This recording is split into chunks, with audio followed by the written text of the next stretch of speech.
The net in Cyberpunk is one of the most fundamental forces in the entirety of the universe. Now, in 2077, the net has crashed and is being used in a very different way than it was originally intended. Today, we're going to talk about the original intention. You see, in the universe of 2077, the internet as we know it did not develop in the same way, because the way we use the current internet is of course through a computer or some sort of device that allows you to interface with the web. In 2077, these type of devices are called vid boards. These ways of accessing the net are considered rudimentary.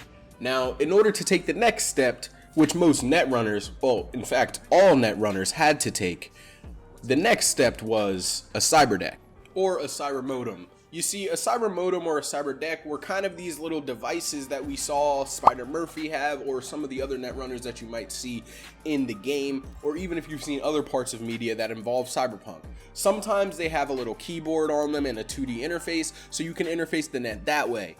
Most other times, a cyber deck allows you to directly plug in.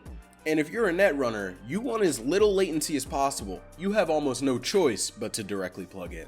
Now, you see, the net was divided into regions. So in 2020, there were a number of regions. So you had the Atlantis, the Pacifica, Olympia, Tokyo, Euro Theater, Sovspace. And, these were the regions of 2020. So what a region was essentially an area in which everything would kind of share the same theme. Or virtual. This was essentially the default environment.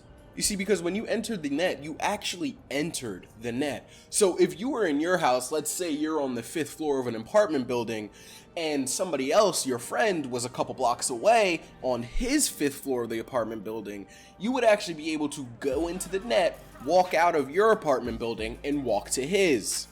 And depending on where you are, the streets might look a little bit different.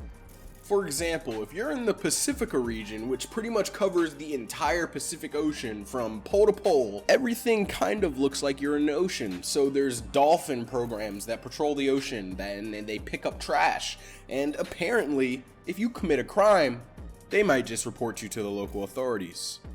And the buildings are no longer just normal buildings in the real world, they might have an Atlantis-like. Then you had a place called Olympia. You see, Olympia was where essentially all of the corporations had their home base.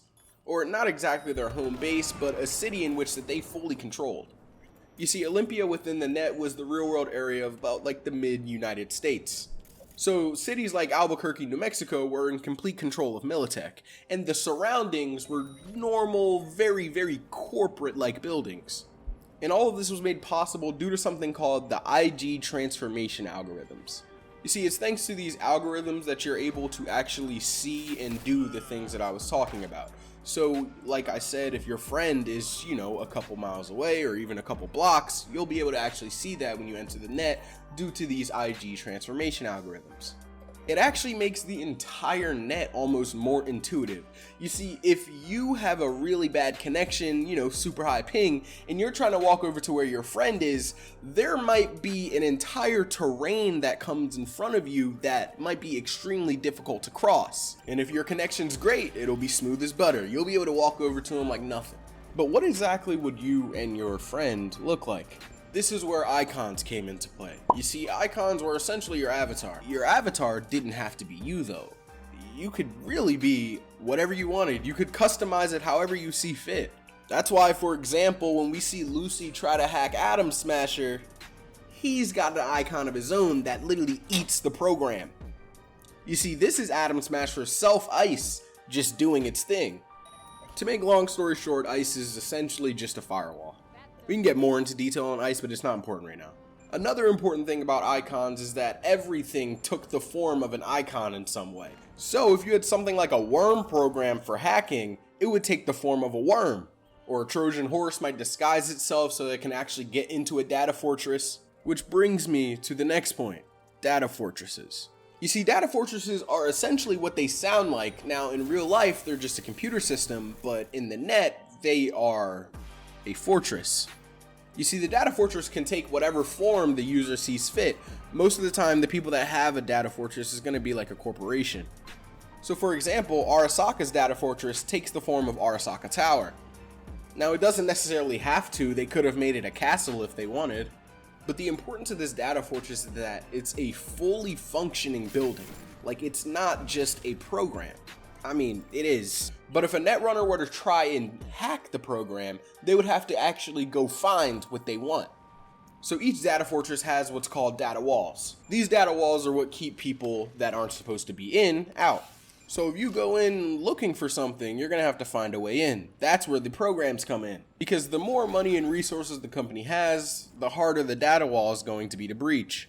But you see, once you breach the data wall, you still haven't completed the task as a netrunner. Because let's say you're looking for Arasaka's files on their CEO, Saburo. Well, you're gonna have to first not only infiltrate and breach the data wall, you'll then have to navigate your way through Arasaka Tower, find the file cabinet that has the specific file that you're looking for, and then take it. You see, this in many ways can make it easier or harder, but you can imagine a file like the importance of something I was talking about is going to be buried very, very deep behind a locked door to a key that doesn't exist. If you get what I'm saying, it's going to be very, very difficult if you're trying to do something of a high magnitude. People doing things to corporations on a high magnitude, however, that was very uncommon. In one day, the greatest netrunner, literally of all time, died. And rogue AI programs called Rabbids destroyed the entire net. I mean, you couldn't log into the net without your entire brain just possibly being fried because you were killed by a Rabbid in the net. It made the net ground zero. No one in their right mind would go in the net anymore. So Netwatch had to step in. But if you guys do want to talk about the data crash and everything that happened afterwards, we got a lot to talk about. But you gotta let me know. So leave a like, subscribe, and comment. Thank you. I'll see you in the next one.